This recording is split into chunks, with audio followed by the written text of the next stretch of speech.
Hi friends, welcome back to my YouTube channel JB creation arts and ഗാർഡനിലേക്ക് എല്ലാവർക്കും സ്വാഗതം. ഇന്ന് ഞാൻ നിങ്ങളുടെ മുമ്പിൽ വന്നിരിക്കുന്നത് എൻ്റെ കയ്യിലുള്ള ഒരു എയർ ഡ്രൈ ക്ലേ നല്ല ഡ്രൈ ആയത് എങ്ങനെ നമുക്ക് പഴയ രീതിയിലാക്കി നമുക്ക് റീയൂസ് ചെയ്യാം എന്നാണ് ഇന്നത്തെ വീഡിയോ. അതിനായി ഞാൻ ഒരു ഗ്ലാസ് ബൗൾ എടുത്തിട്ടുണ്ട്. അതിലേക്ക് എയർ ഡ്രൈ ക്ലേ ഡ്രൈ ആയത് അടർത്തിയിടുകയാണ് ചെയ്യുന്നത്. ഇതിനായി എയർ ടൈറ്റുള്ള ഏത് പാത്രവും നമുക്ക് ഉപയോഗിക്കാവുന്നതാണ്. ഞാനിപ്പോൾ ഒരു ഗ്ലാസ് ബൗളാണ് ഉപയോഗിച്ചിരിക്കുന്നത്. ഇതിലേക്ക് നമ്മൾ ക്ലേ എല്ലാം ഇട്ടിട്ടുണ്ട്. നമുക്കിതിലേക്ക് അതിൻ്റെ പാകത്തിന് അതിൻ്റെ നിരപ്പിനുള്ള വെള്ളം ഒഴിക്കണം. അതിനായി ഞാൻ ഒരു ഗ്ലാസ് വെള്ളം എടുത്തിട്ടുണ്ട്. അത് അതിനകത്ത് ഒഴിച്ച് അടച്ചു വെക്കുകയാണ് ചെയ്യുന്നത്. ഇനി 24 മണിക്കൂറിന് ശേഷം നമുക്ക് തുറന്ന് നോക്കാം.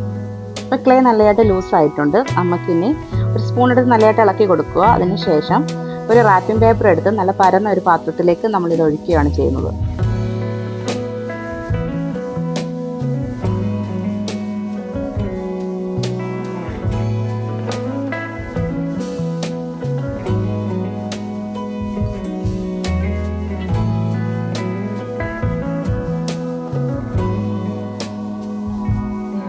റാപ്പിംഗ് പേപ്പറിലേക്ക് ക്ലേ ഇട്ടതിന് ശേഷം കട്ടയൊക്കെ ഉണ്ടെങ്കിൽ ഒന്ന് ഉടച്ചു കൊടുക്കുന്നത് നല്ലതായിരിക്കും. സ്പൂൺ വെച്ച് തന്നെ ഒന്ന് ഉടച്ചു കൊടുത്താൽ മതി. അതിനുശേഷം നമ്മൾ ഇടയ്ക്കൊക്കെ ഒന്ന് സ്പൂൺ വെച്ച് ഒന്ന് ഇളക്കി കൊടുക്കുന്നത് നല്ലതായിരിക്കും. അപ്പോൾ പെട്ടെന്ന് ഡ്രൈ ആയിക്കോളും. പെട്ടെന്ന് ഡ്രൈ ആവുന്നതനുസരിച്ച് ഈ നമ്മുടെ ക്ലേ പഴയ രീതിയിലായി വരും.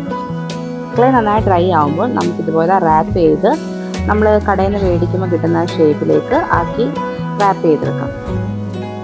2 മണിക്കൂറിന് ശേഷം നമുക്ക് ആ റാപ്പ് ചെയ്ത പേപ്പർ ഒന്നുകൂടെ എടുത്ത് നോക്കുമ്പോൾ നല്ലതായിട്ട് ഡ്രൈ ആയി നമ്മൾ കടയിൽ നിന്ന് മേടിക്കുന്ന രീതിയിൽ തന്നെ ക്ലേ ആയിരിക്കുന്നത് നമുക്ക് കാണാൻ സാധിക്കും.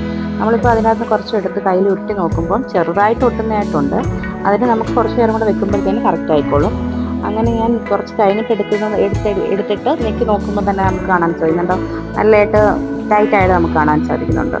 അപ്പം നമുക്ക് പഴയ രീതിയിൽ നമ്മളിപ്പോൾ ക്ലേ ഉപയോഗിക്കുന്ന എന്തിനൊക്കെ നമ്മൾ ഉപയോഗിക്കുന്നോ അതേ രീതിയിൽ നമുക്ക് ഉപയോഗിക്കാം.